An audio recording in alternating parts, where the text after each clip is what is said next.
Vigilance Elite Gummy Bears, legal in all 50 states, made in the USA. The SIG's actually made in the USA too. But yeah, that is our main merch. And they're hard to come by. They sell out quick, so wanted to give you one of those. And those are just regular gummies, or? Yeah. Okay. Don't eat a bunch of bags and call me and say, I don't feel anything yet. We've had that happen before. Okay. So I eat these gummies after the other gummies. They're probably worse for you than the good gummies, you know, because those have sugar and red dye and all the shit that's going to be illegal soon. So they'll probably be illegal in all 50 states here by the end of the year. But and then we both have a Patreon account.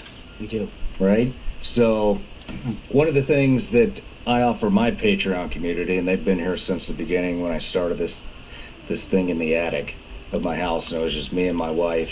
And they've been through been with us since the very beginning. We've grown it into a hell of a community, and so one of the things that we do is we offer them to ask each and every guest a question. And this is from Ian Lane. On the Y-Files, you walk a line between exploring wild conspiracies and keeping the audience grounded in facts. Have you ever stumbled on a piece of information that made you stop and think, this is bigger than I want to touch? This sounds like our breakfast conversation. And if so, what made you decide to hold back? The one episode that really got me your mom wants you. was I was doing the dark side of DARPA. And I went into that, everyone knows DARPA and their projects and their science going back to whatever, 40s, 50s, 60s. But as I was going through the research, I found the connection between DARPA and Agent Orange and Agent Purple and all of that, all the Vietnam chemicals. And I got very emotional about that because my father-in-law suffers from everything, every illness that you can have from Agent Orange. Was he a Vietnam vet? He was, Air Force. Damn. Yeah, it's close to me and my family. And it took Jerry 30 years to get his benefits. And it just made me furious.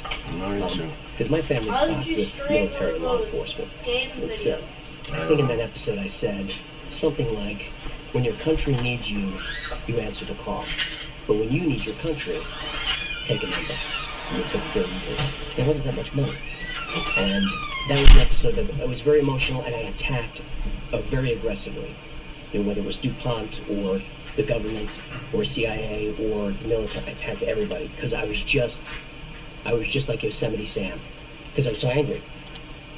And when I finished that episode, I was thinking, this isn't that super fun. You know, there's not a lot of fish. There's not a lot of. My show is supposed to be fun, so I was not gonna I wasn't gonna release it. And then I just felt it was important, and maybe my platform could bring some attention to it. I didn't think anyone would really like that episode. And there was just an outpouring of response from vets saying thank you. I gotta watch. I haven't seen that one. It starts out fun, but it gets kind of dark. Did your dad get all of his benefits? This is my father-in-law. Your father-in-law? I don't know if he got all of them. It wasn't a lot of money. There's not enough money for all the stuff that these guys... More soldiers were injured by the chemicals that were in the combat. The Vietnam frustrates me, the whole subject. Me too. Well, is he still alive? Mm-hmm. Well, I would love to help you get him all of the benefits that he deserves if he needs that. And so a little bit, you know, this isn't supposed to be about me at all, but when I left contracting for the CIA, I had nothing. And my best friend was, who was also a SEAL, and then we contracted together at the agency. He had fallen into heroin addiction, as a lot of vets do. And so I was trying to help him get better. Nothing? Did you close the door? And put my whole All the life way? aside to make that happen. And so where I started was trying to find out how in the fuck do you get VA benefits, at least get the health care that you deserved. And it was crazy. And I couldn't get anybody to help help me. And then somebody had sent me a contact and said, you should call this woman. Her name's Peggy Matthews, and she's out of Boston. And she is an older woman, has a very small nonprofit, very grassroots, runs it out of the living room of her house, and took me in. And I credit this woman with saving my life and my best friend Gabe's life up to a certain point. He did wind up passing from his addiction. But she really took us under her wing and said, you know, I've been doing this for a long time. I want to help the special operations community because nobody understands it inside the VA. Nobody gives a shit. And then when she got him, she asked me if I would help spread the word throughout the special ops community, and I did that. And now she has helped thousands of special ops guys. Yeah. And but her real passion is the Vietnam generation. So I would. Does that have to be right now? Contact. I'll make the connection, and if there's anything that he's not receiving that he's It's not really important. he'll get it. Yeah, I'll be right there. And another thing Straight about, you know, there's not enough money. That's fucking bullshit. Every single person that signs up and signs that dotted line to go into the military and serve this country, that money is already set aside for you. Up to 100% disability. So, what's going on? And so he's already entitled to it. It's just navigating the way to get there, and she's mastered it. So I'll give you that connection. That'd be nice. It seems like the system is set up to be confusing, especially if you're an older guy and you're sick and you're just, trying to pay your mortgage. I mean, come on. Yeah, it's insane. It's insane how this country continues to treat the veterans that have served it from the beginning all the way up until this point. And it's a real travesty. But so DARPA was involved in Agent Orange and all this stuff? Yeah, I mean, DARPA is involved in so many different projects going back to the beginning. But yeah. Damn. Well, that got heavy quick. I know we got right into the deep water. Damn. Instead of the fish. But so I want to talk. Where did you come from? How did the Y-Files start? I guess I'll skip 20 years. Born in the Bronx, raised around New York City, Long Island, and back east was dabbling in stand-up and acting and voice work, and finally landed at DJ radio, working for MTV. You're not old enough. You were working for MTV? MTV VH1 early 2000s. So I was doing that, and then I went to LA to work for Playboy Radio on SiriusXM. You remember that? SiriusXM was a thing. I'm not as young as you. I must look young today. This is not awareness club. So I was always around like show business, but always on the outside. Radio is that's like the lowest rung. It's like there's like radio. All right, buddy. Go play. Go do something. Your brother's watching I TV. wanted to be a host. I wanted to be an on-camera host. The room, I right? took classes, a lot of training. I did very well. Was auditioning a little bit. Nothing really landed, and just kind of slipped away from it. And then over the course of the next maybe 10, 15 years, through a couple of different businesses that were always launched with my wife, Jen, and my brother Gino, we opened a podcast studio around 2014. Can I backtrack real quick?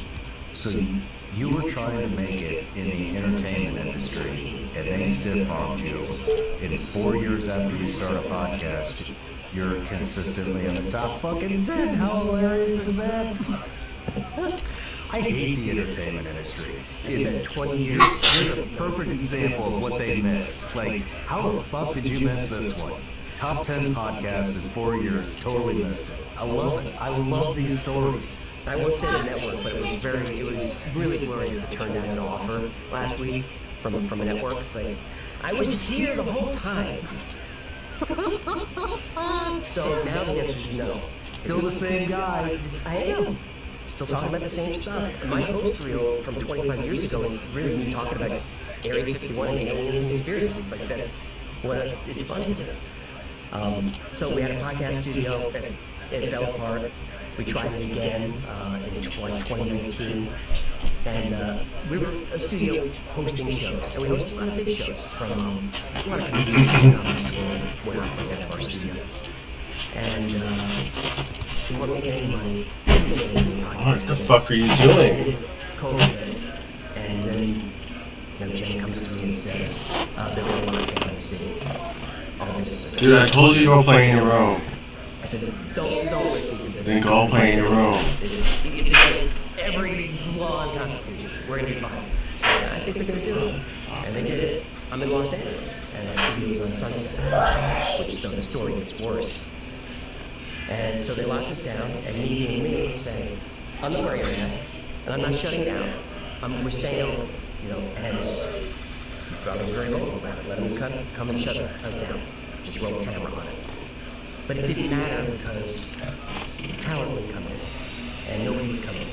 And everyone was afraid of the masks and everything.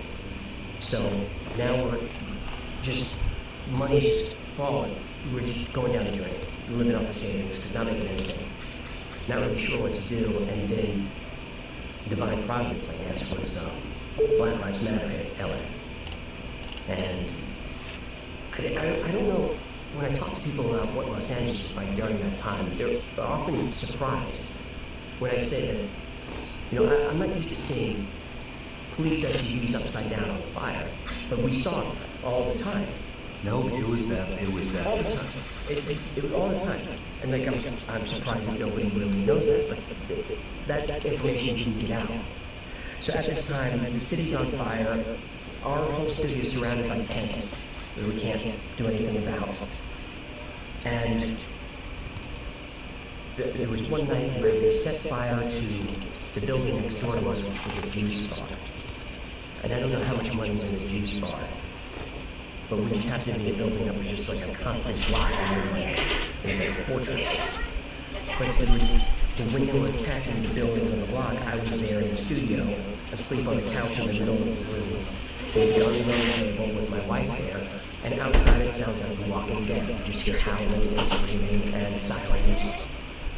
And then after it calms down a little bit, maybe it's 3, 4 in the morning, we're on our way home, go down Sunset, make the left on the highway, and for those people who know LA, Hollywood Highway is a very busy intersection, and there's a lot of stores and stuff there. And it's just like zombies are out, and they're knocking on windows and looting everywhere, and we're just trying to get back home. And we're on Hollywood Island, and suddenly a crowd turns to us with baseball bats and just starts coming. And I kind of throw it in reverse, and I'm flying backwards down Hollywood Boulevard in the middle of the night with all this stuff going on. And Jen's like, you're gonna hit somebody. I said, look, they're in the street, they're in the... I'm not gonna stop. They're gonna yank us out of the car. We finally got home, and we said, it's it. We're done. We're leaving. LA is done. We started packing immediately and left and headed to Scottsdale, Arizona. And that was I guess still 2020. No job, still living off savings. And So they were just destroying everything and anyone everything and anyone. with no rhyme or reason. No, They just see a car coming towards them and they're like, yeah, that one. because Just get them. we were stopped at the light. It's like, why am I stopped at the light? So then lights didn't matter. I gotta get my wife out of here. So it was a frustrating and scary time, but it was a good time to get out of LA. And I loved Los Angeles. I got there in 2005. I felt like I was on vacation every day. I loved that city. It was amazing. And it's not anymore. I hope it comes back. I think it has a chance to. But in trying to figure out what to do, I had been watching all these comedians do podcasts. And I didn't think YouTube was anything. I thought YouTube was for you put your kid videos of your cats on there. I'm like an old guy. I'm watching cable. And Jen's like, no, I watch YouTube. I'm like, really? She said, you know, our shows here have 14 million subscribers. I'm like, what? What? I'm like, oh. I said, well, I've been a writer, a host, a producer, an editor professionally for networks on and off all my life. I can do YouTube. That's like a layup. And it is the hardest thing I ever did. It was so hard, and I think you could relate to this. It was so hard that if I knew how hard it was, I probably wouldn't have had the stamina to stick with it because nobody was watching. I'm just video after video, pouring my heart into it. Nobody was watching. But I just felt like I like doing this. And even though nobody was watching, there still were 500 people watching. And my Patreon had 12 people who are still members. And 2 of them are employees now. Hi, Victoria. She was a Patreon member. It was just a rock star. It's like, we need to hire this one. Jen, executive producer. So it was just, do you want me to get into the channel? Now I want to hear the struggles. The struggles? I want to see how much we can relate on it. When I first started, so I did a lot of research on how to do the channel right. You know, how to make a living at this. And I wasn't looking to be 5 million subscribers. I don't even know why so many people watch. I'm still feel like I'm a scrappy little channel, and so it's very confusing. Do you still feel like you're a scrappy little channel? I do, and I feel like every day it's gonna go away, and the numbers we're plateauing. It's constant. I feel the same way. It's constant. Endless discussions with the team on we're declining, we're plateauing, it's over, they're gonna censor us. And it's so difficult for you. And my last video is the best performing one in the history of the channel. So, okay, maybe we can still do this a little longer. But when I started the channel, the plan was to do science videos and then the weird ones that I liked, and try to balance it. And all the YouTube consultants said, you gotta be young, high energy, smash that like. So my earlier videos my first video was about math. And then, I did top 10 lists, like top 10 weirdest animals, dangerous places, scariest things, like everyone was doing it. And it was like, hey, hit that like, I'm doing this is my energy, this is who I am. And it wasn't who I was. And nobody was watching this, nobody was responding to it. And it didn't feel right anyway, I just felt like this is the performance they say to do. And I just started to get frustrated, and I guess about a year and a half in, 60, 70 episodes, I just said, I'm going to just do what I want to do. I'm going to make a show that I would want to watch. And you know what? The biggest response I'm getting from the audience are people my age, 40s and 50s. So I'm just going to lean into Gen X, just be authentic, and just tell the stories that I like. And then that's what it happened. I love that, man.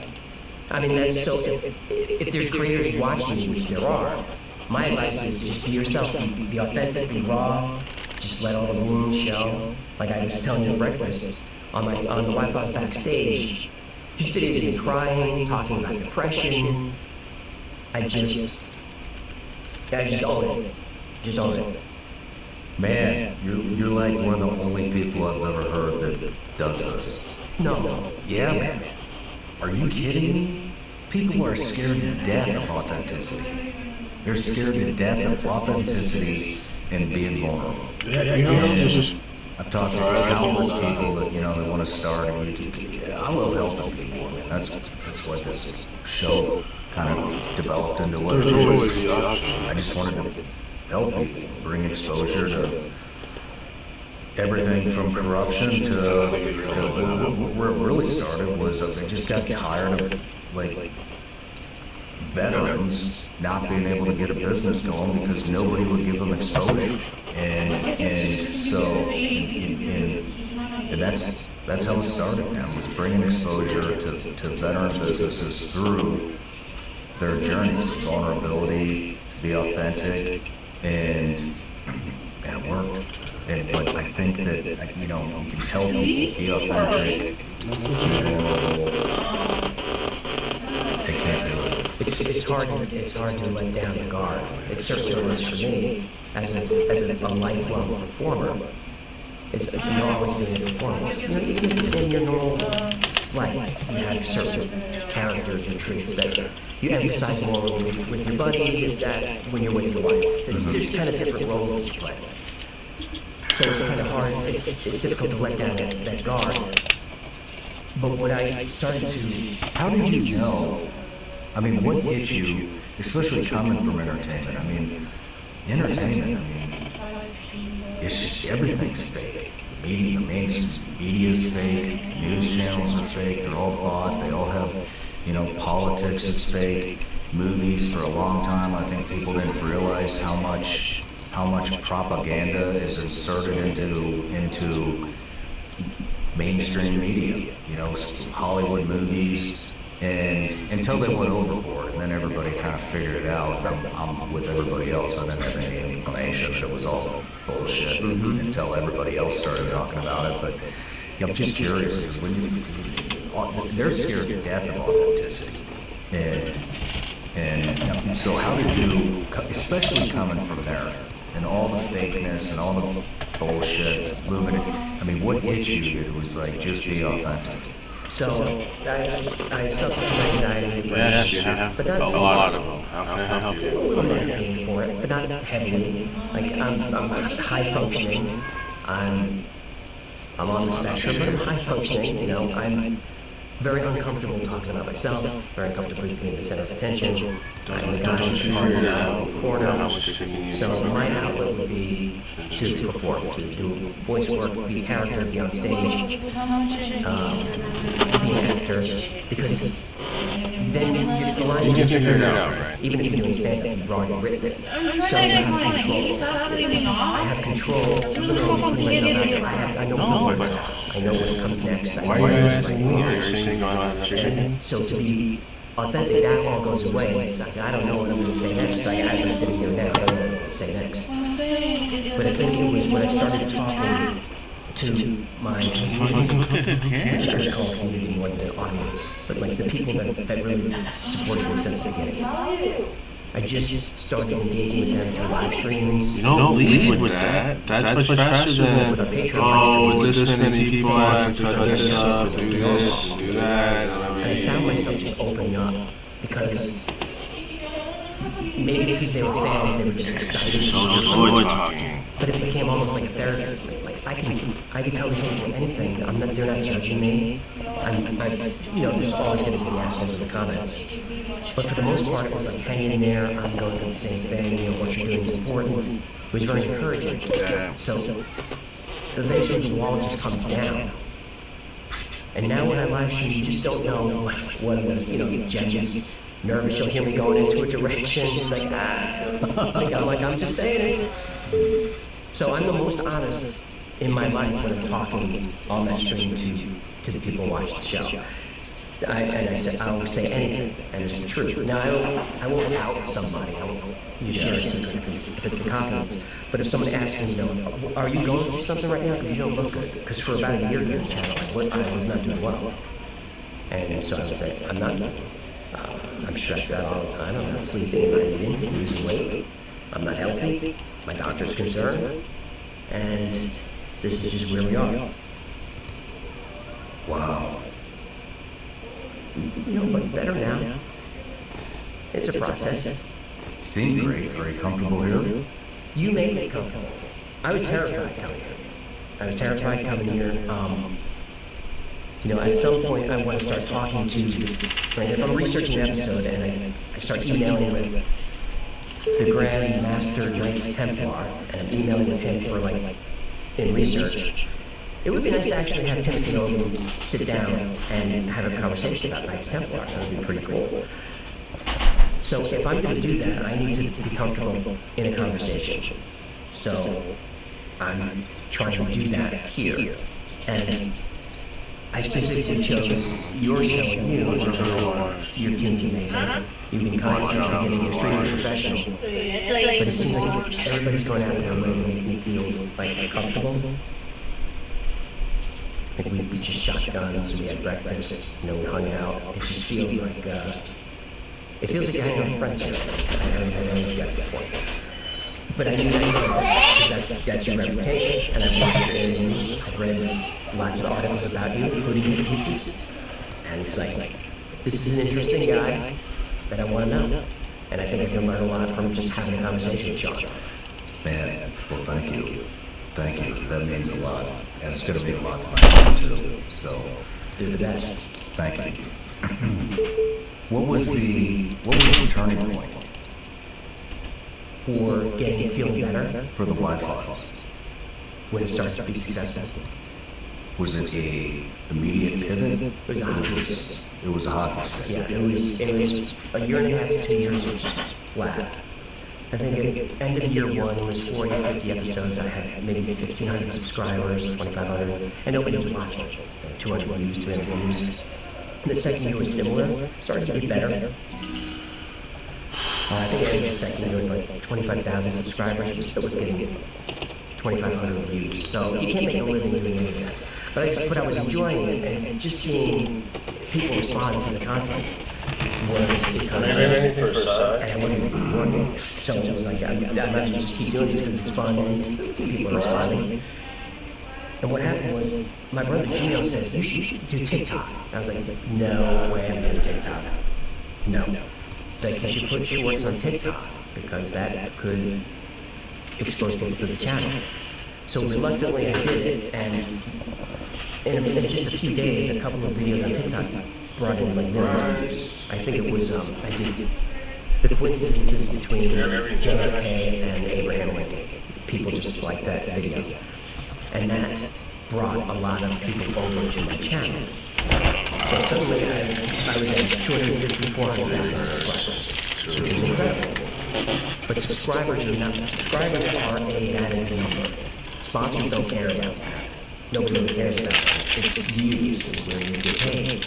So 400,000 subscribers, 1,500 views. Nobody was watching because these are all kids coming over watching shorts. So I just kind of, it was frustrating, and I just sort of hoped that something would break through, and it took about 3 or 4 weeks, and then my video on Operation Hydro, which was Admiral Byrd going down to the Hollow Earth in Antarctica, that got 50,000 views in a day, and I was like, oh my god. I couldn't even believe it. I couldn't never fathom the kind of number. And from there, it was a hockey stick through about 2023. I mean, things are growing, but kind of slow growing. But for 2003, my hockey stick was kind of like yours right now. Is what it was. 300,000 subscribers in a month. People were watching. We're hitting 1 million in a month. Couldn't believe it. It hit 1 million in a month. The video started to hit 1 million in a month. Damn. It was and around then, at this point, I think Jen is the breadwinner. She was chief operating officer for Cyanide and Happiness, which a lot of our listeners will know. It's like a comic book cartoon company, a lot of fun. We were in Dallas at that point. And I remember I came downstairs and I had like sketched out this chart with like, hey, if I get this many views, it can equal this amount of money per month. What? If I get to like 200,000 views, we can make like $5,000 a month, and I can make a living. I remember she looked at it, she was like, that's a lot of views. I was like, I know, if I, she's like, oh, no, I support it, but it's a lot of views. So she was supportive, but hesitant, which is fair. But now, I wish I kept that chart, because we hit 1 million views in 16, 17 hours now. Damn. 1 million views in 16 to 17 hours. Yeah, I don't know. I have 2 personalities. One is constant anxiety and fear of losing, and the other is I can't believe what's going on. I must be in a coma. I hope I don't wake up. Because I really don't understand it. Yeah. It's not false humility. I'm glad people are having fun. I'm glad that they respond to the content. Like everyone on the team is having a lot more fun than I am on this ride. Being pitched by networks and stuff now. It's crazy. But me, I'm still just the anxious guy trying to make a deadline, still doing half the editing, and staying up all night. I've got a camp shower in my office. that sometimes I have to, if I'm there overnight, take a camp shower. Propane camp shower. Nice. Del Taco at 3 a.m. I know there are a lot of choices out there when it comes to cell phone service, and it feels like new providers pop up every week. But Patriot Mobile stands out for a reason. They're a company built by people who actually share your values. And they've been doing this for over 12 years. No gimmicks, no agendas, just honest service and a commitment to doing right by their customers. They offer reliable, nationwide coverage using all 3 major networks, so you're not sacrificing quality. And when you switch, you're supporting a company that believes in faith, family, and freedom. Values that matter. Don't just take my Alex! Ask the hundreds of thousands of Americans who've already made the switch to Patriot Mobile. Switching is easier than ever. Activate in minutes from the comfort of your own Alex! home. Keep your phone or upgrade. Patriot Mobile's all yours. Alex!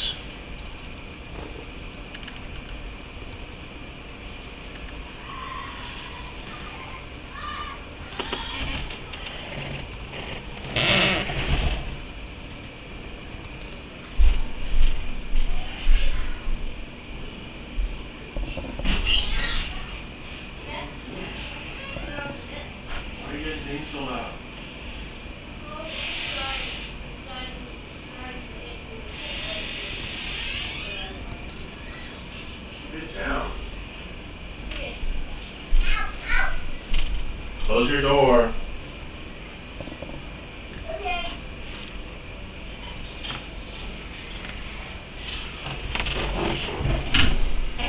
14 is standing by to take care of it. Call 972-PATRIOT today, or go to Patriot Mobile.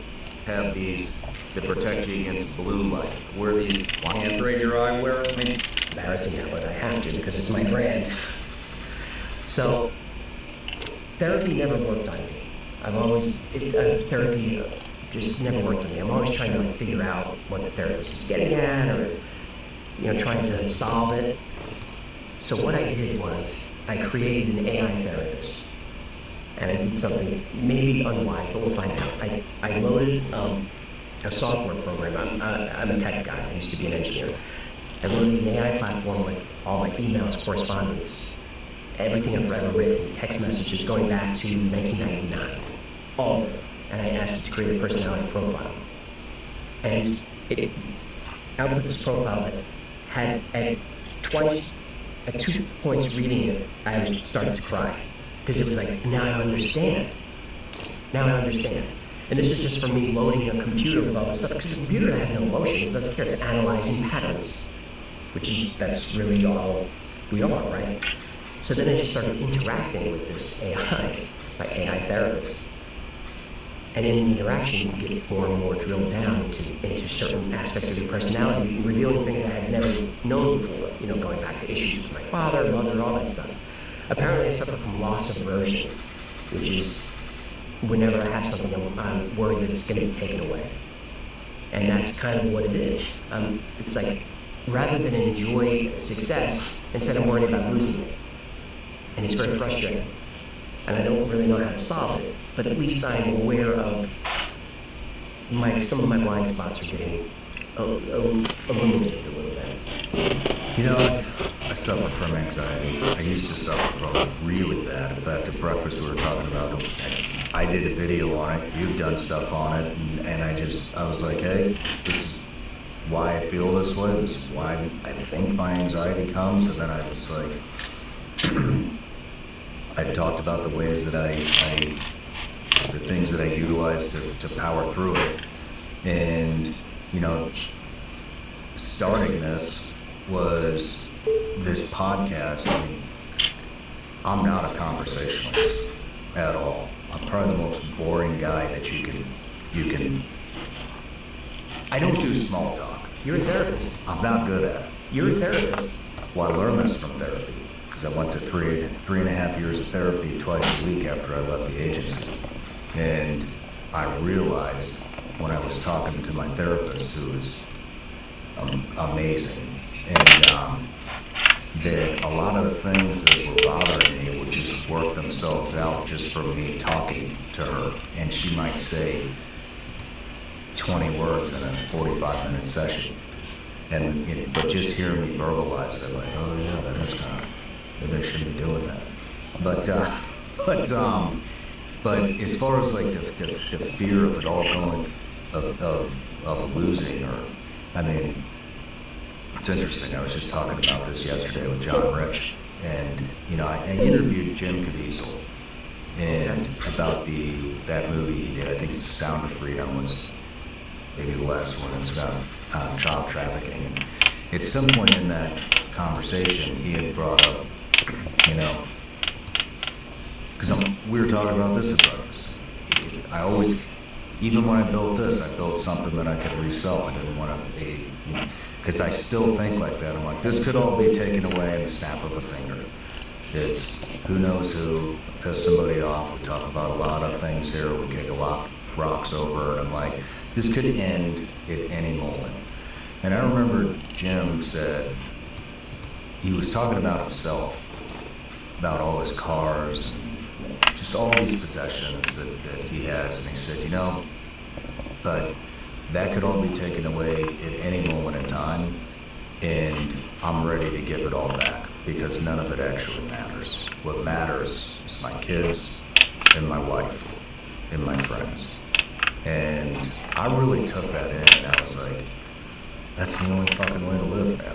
Like, none of this shit really actually means anything. It does not. It's just shit. It doesn't mean anything. And so I think if you, for me, when I adapted that mindset, my anxiety went, it's like, and I didn't really have that much, but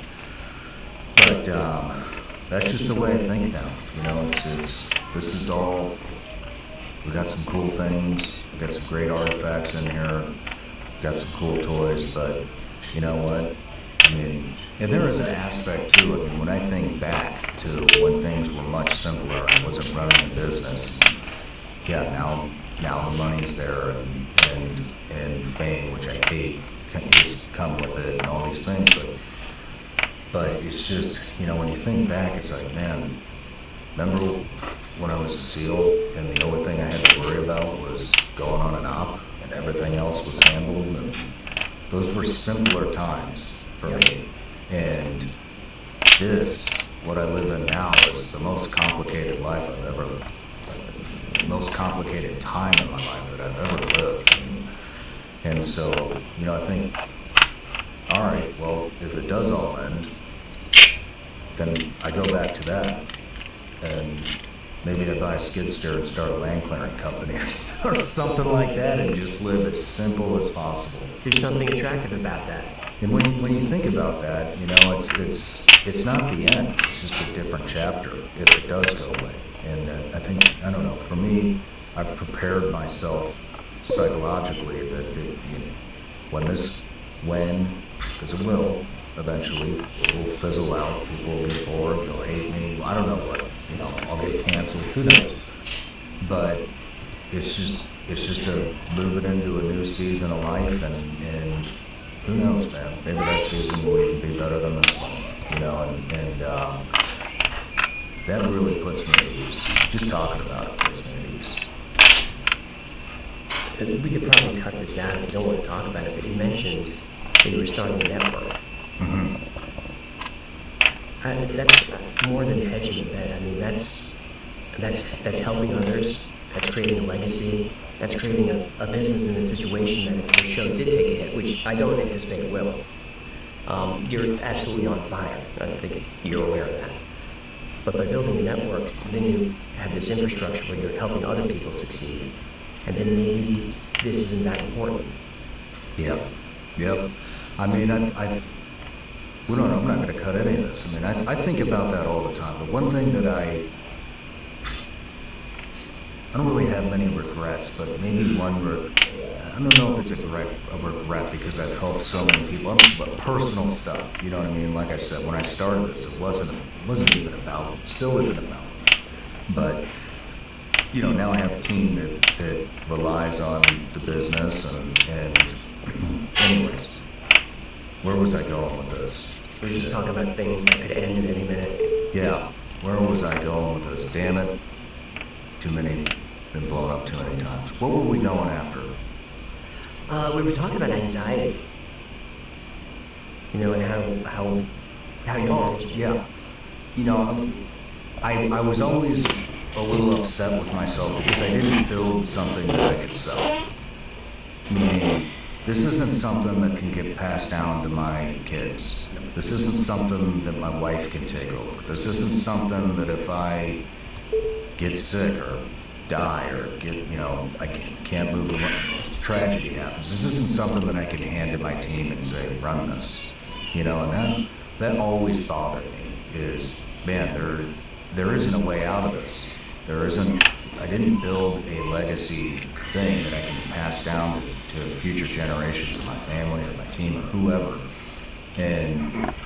But rather than sit there and whine and bitch about it all the time, we were talking about this at breakfast. I mean, now I'm building companies, you know, and I'm building companies that I'm going to advertise here, that I'm going to sell, or I'm going to pass it down, you know, to my son and my daughter, my wife.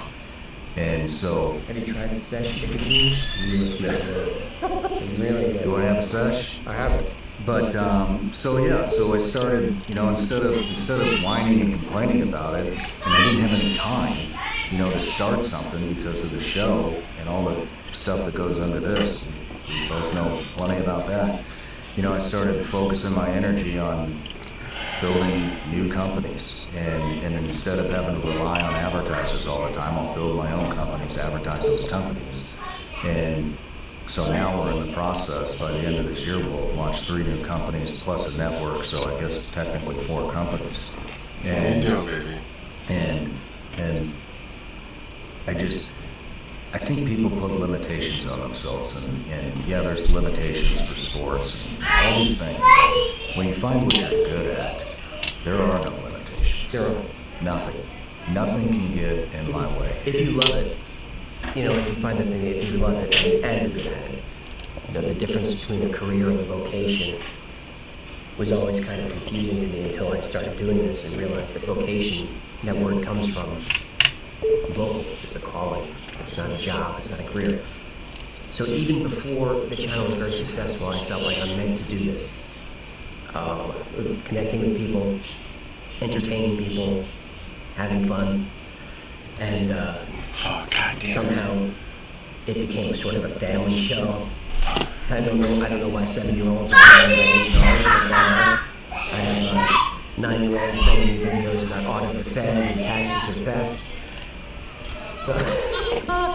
which is glorious.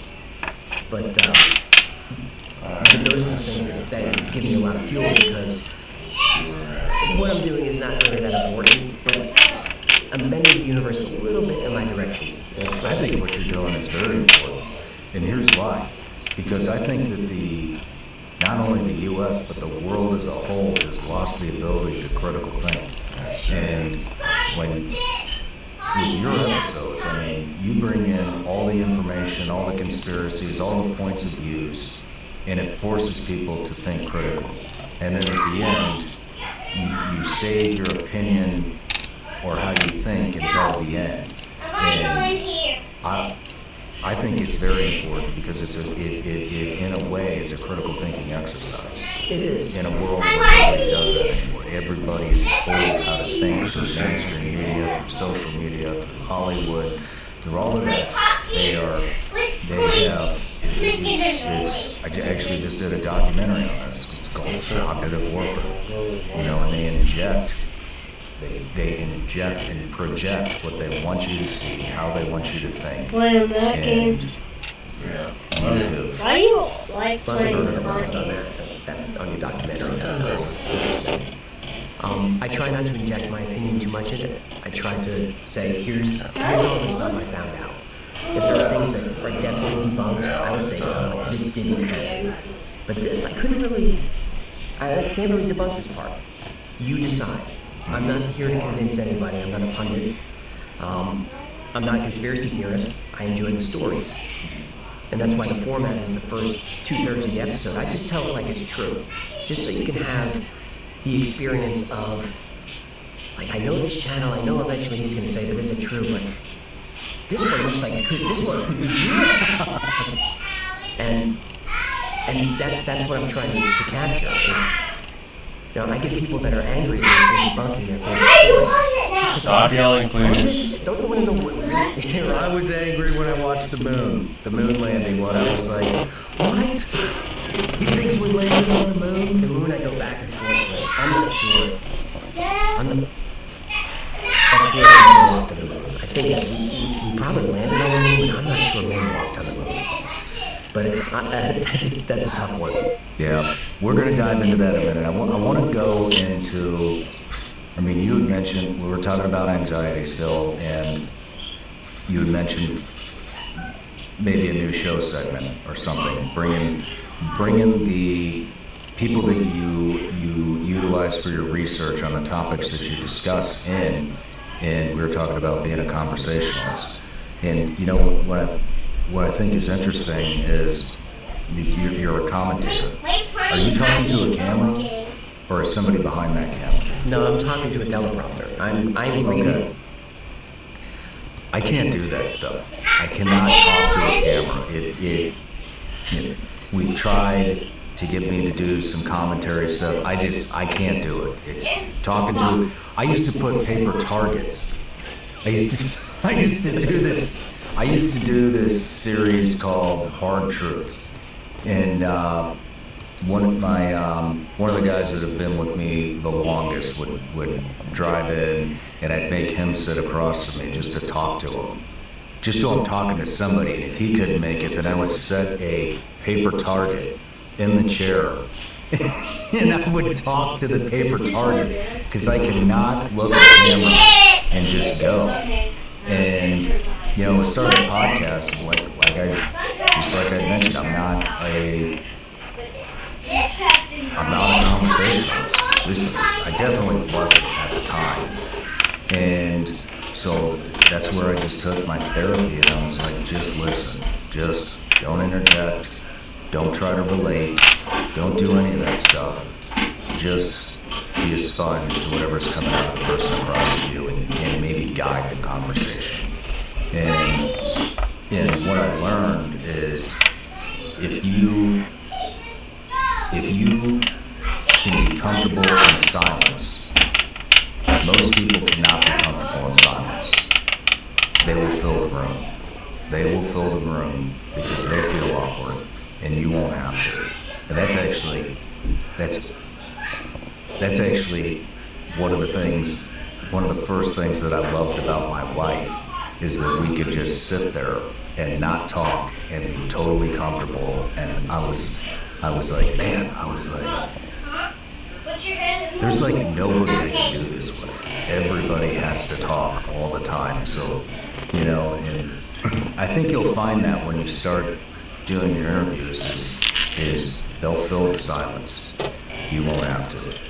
I could feel it sitting here when we get a little quiet. I could feel like maybe I talk now, but we had breakfast, so I know, you know, that technique, and I'm trying to learn these things. It's something that I just filed away, as you said, don't try to be relatable. That's a really interesting point.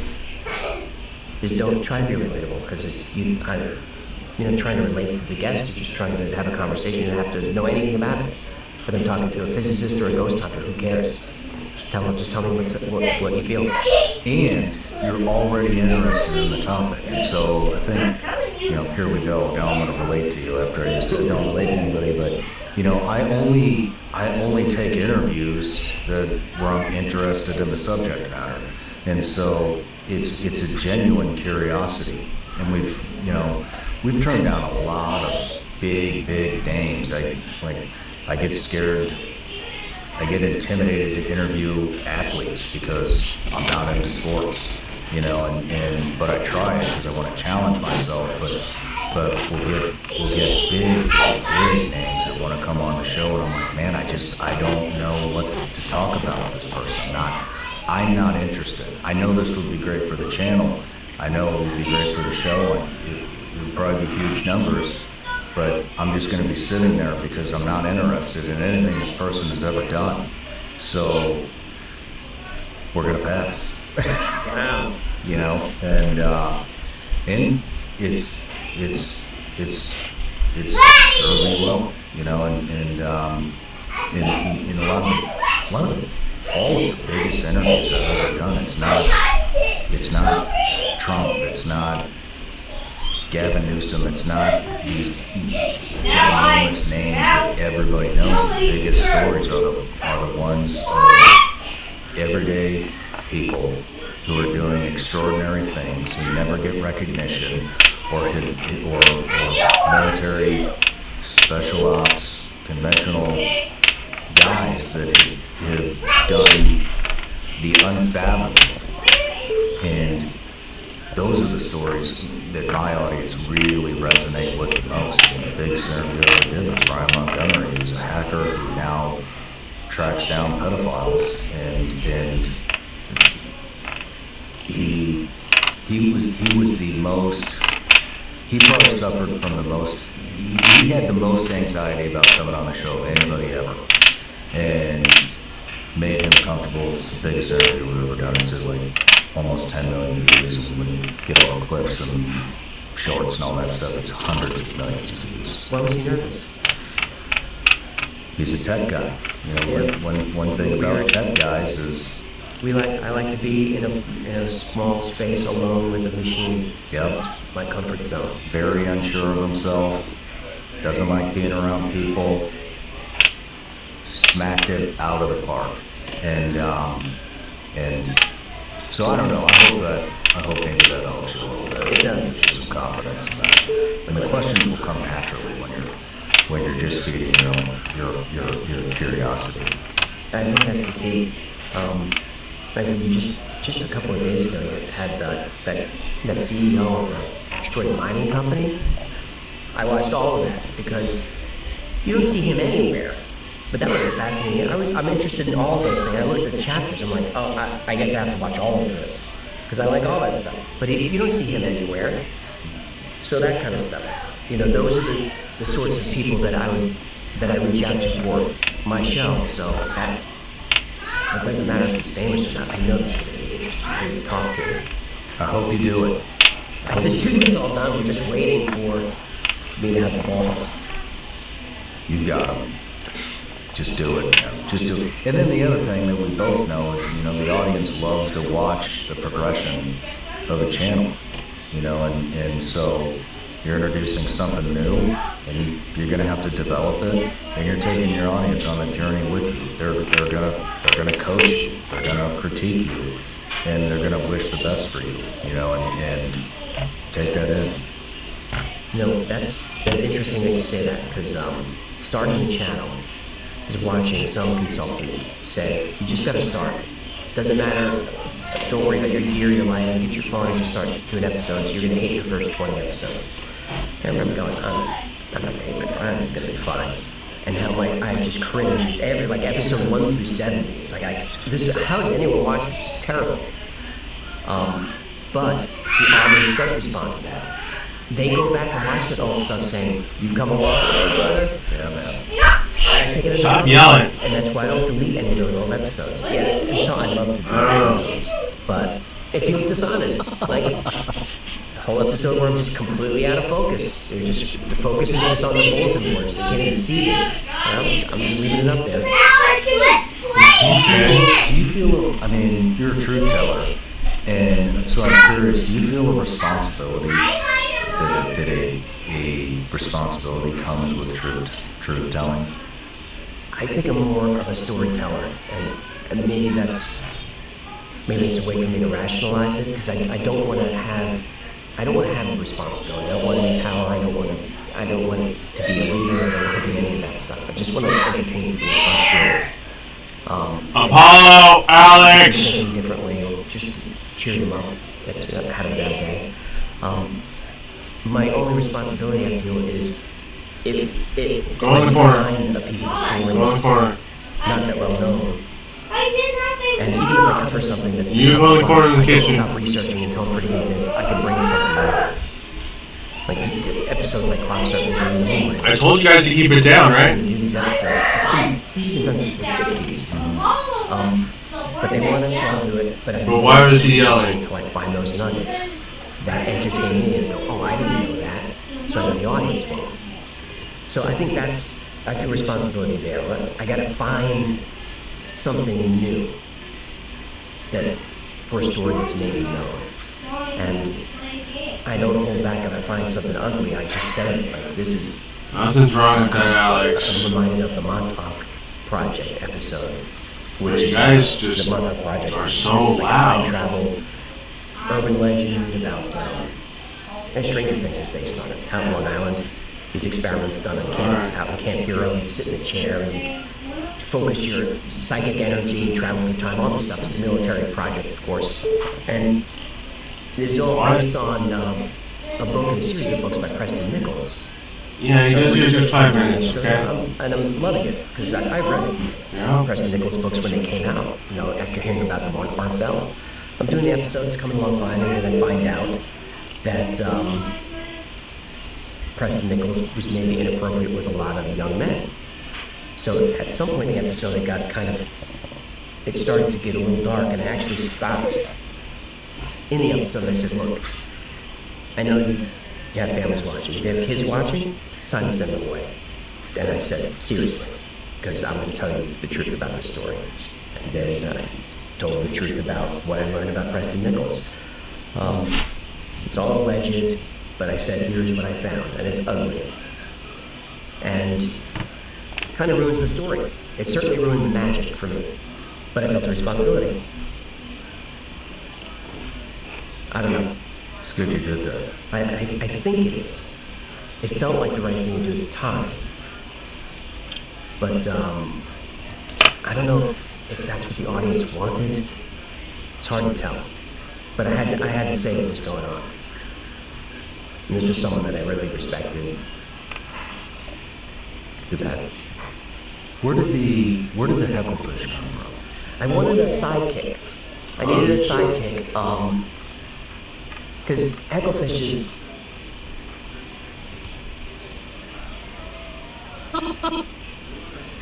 Those are no on the Black Box tour, by the way. I'm not here. I think we're sold out, anyways. I needed a sidekick because I knew that when I'm talking about the weird topics and the conspiracy topics, you kind of need a foil. I need someone to lighten the mood when it gets dark. He'll just come in he'll just start singing a song or something and just like ruin my train of thought. But it just lets the audience go, it's just, we're not taking it too seriously. All right, yeah, we're talking about the CIA is throwing people out the window. All right, that's the story. All right, it happened. It's for sure. But we get a little fun along the way. But also, he serves as the voice of the audience. So if I'm saying something totally outrageous, I know that people watching are going to be going, "What are you talking about?" So if I'm talking about quantum mechanics or quantum theory, he will hop in and call me Poindexter and a nerd or whatever, and say, some of us actually went to our prom, we didn't stay home and write programs, so can you explain, please, what double slit experiment is? He serves as the stand-in for the audience and the pressure release valve. Genius. It was Jen's idea. I said, I need a sidekick to just sit there. She said, why don't you have a goldfish in a bowl? I was like, that's a good idea. Damn. When in the journey did he come? Was he Day one. Day one. And he's come a long way too. He's definitely had some face work done over the years. I guess the success. He's got a good Botox guy because he's Yankee. And his voice changed a little bit over time. We kind of settled into our rhythm. Very cool. I hope people don't get sick of it because, in rewatching my episodes to just refresh myself to come in here, which is so hard to do. I'm watching, I've been doing the same thing for 4 years. The same format, the same. So I hope it continues to resonate. It works though. I try to let it evolve in small ways, production value and music and sound and all that, but it's still basically the same format. I think I'm with you. I'm always looking for ways to improve the show, bring it to the next level, I got to the point where we were just chasing our tails. It was, well, let's redo the thumbnails. Let's do this. Let's change the intro. Let's take this out. Let's put this in. And it just got to the point where I was like, man, these are small, minute moves. And I mean, we did just upgrade to the new studio, third guest here. But This is bananas, by the way. thank you. You should do a backstage tour of this facility. I probably will. Pretty crazy. But what I did, you know, is when I realized, all right, we're chasing our tail here. The show is great. It's got great visuals, and I set it up that way from the very beginning. And so what I did is I started refocusing that energy into building new things, because I mean, I think I'm definitely a creative. You seem like a creative as well. And so I just took I didn't know where to put my creativity. And so I started focusing on these businesses, you know, that we're gonna launch before the end All of the right, year. guys, you guys can get out. And those have become my Keep it down, please. Because it just got to the point I was like, I don't know how to improve what I have. Is Apollo food ready? I love what I have. Okay, guys, sit down and eat. It's not feeding that creative outlet that I need and crave, and so I refocused that into these other businesses and the design of the studio and the shooting range and everything that we have here. That was my creative outlet for about a year, building this and making the best experience for the guests, for myself, for my team, and then. Once that was designed, then I started moving into the business stuff, and that's my new creative outlet. Do you think that focusing on the minutia like you did, because I've gone through that, you think that was trying to assuage some anxiety at the time? Probably. Because it is for me. Myself, my team, we run 1,000 miles an hour all the time. Everyone here is amazing and really friendly, but I was talking about this with Jeremy, who's incredible, what a find. It's a tight ship here. Like, you're hitting your marks and go take the photo and do all this stuff. There's a system in place. As family-oriented and as fun as it is, I mean, it's super fun. Shooting in Winchester is a highlight of my month. But you're very organized here. People compliment me on my studio and come by like, I've never seen anything like this. And I'm in here like, oh my goodness, I'm doing everything wrong. And I've got so much more to do. Dude, you are doing everything right. If you saw my studio, you'd be like, yeah, grab a clipboard, we got some work, you know, like you help me with my grip, you can help me with my lighting as well. Right on. But, well, let's move in. I want to talk about the moon landing. That was the first, so my editor, who you met, Darren,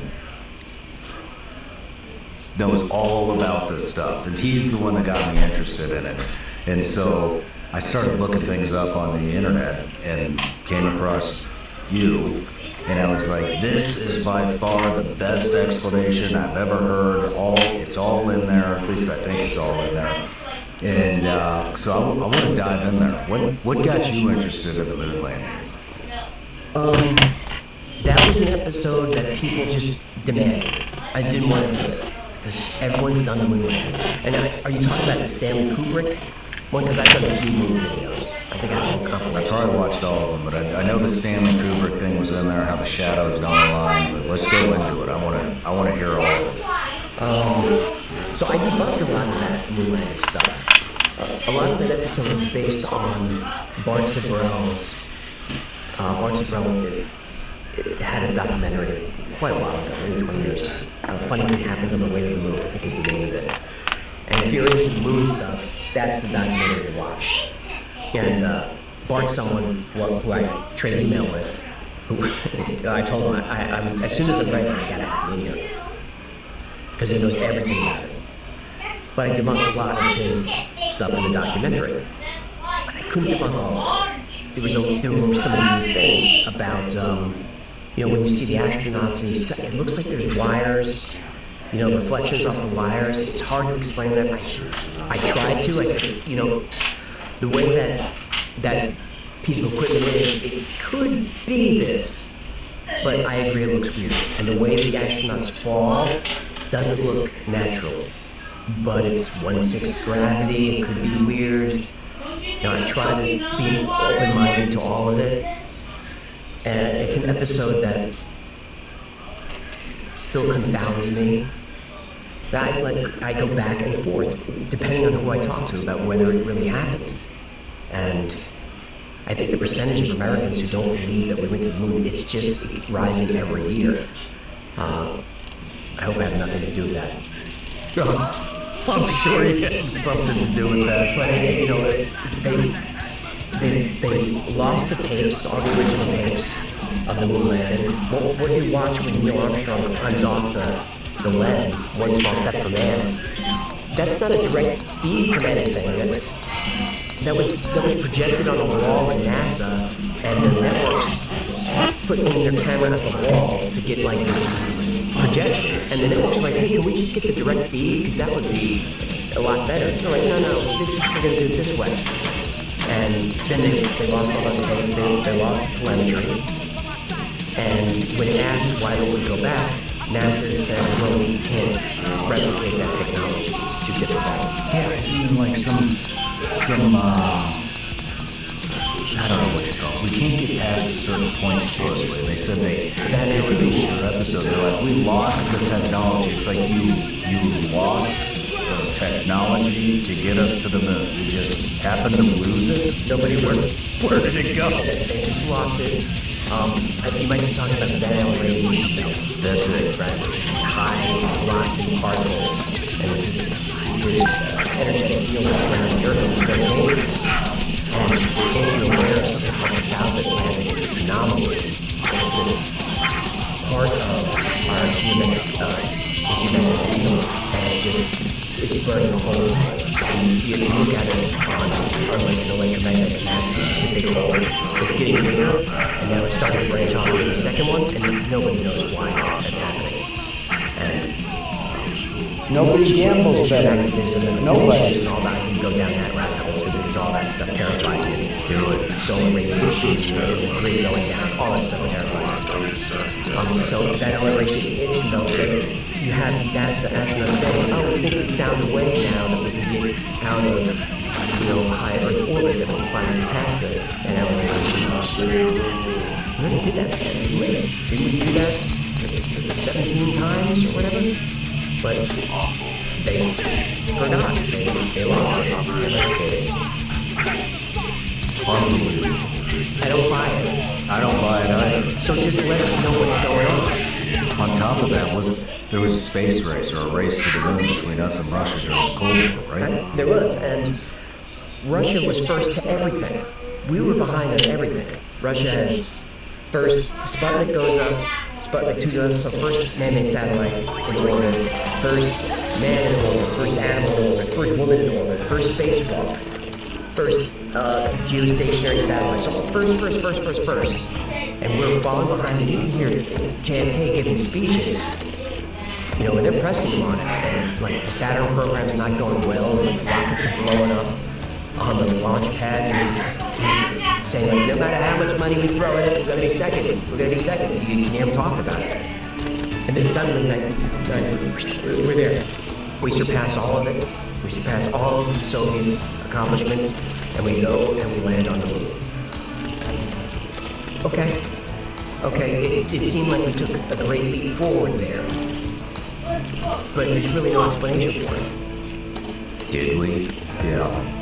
Well, where do you stand on it? I'm like you, I go back and forth.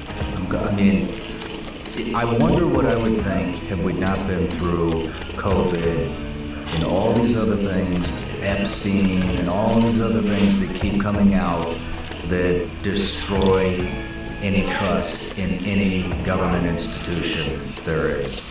Every COVID conspiracy that I talked about just came true. Come on. But to me it was always obvious. And the big problem with that is, you were vocal as well, and I was very nervous about my opinion on COVID, but I hope that I didn't just get lucky. Those of us that were doubting, and those that thought it was just kind of a power grab, I hope we didn't just get lucky, because when the next pandemic comes, and then when the lockdowns, Americans are not going to do it. even like the middle of the road people are going to be like, I can't do that again. I can't put my kids on Zoom again. I'm not doing it. And if it's a real pandemic like the Spanish flu or something, we're going to be in trouble. Or Ebola. Or Ebola. Something serious, man. So that's chickens coming home to roost when you're so secret, when there's such a lack of transparency, when it's so corrupt. I understand that there needs to be some secrecy. Yeah, I attack FBI, CIA, and NSA all the time. But I still Well, you're want always them gonna there. fix it, right? I still want them to have the tools that they need to do their jobs. I want America to be the most powerful country on the planet. I want us to have the best military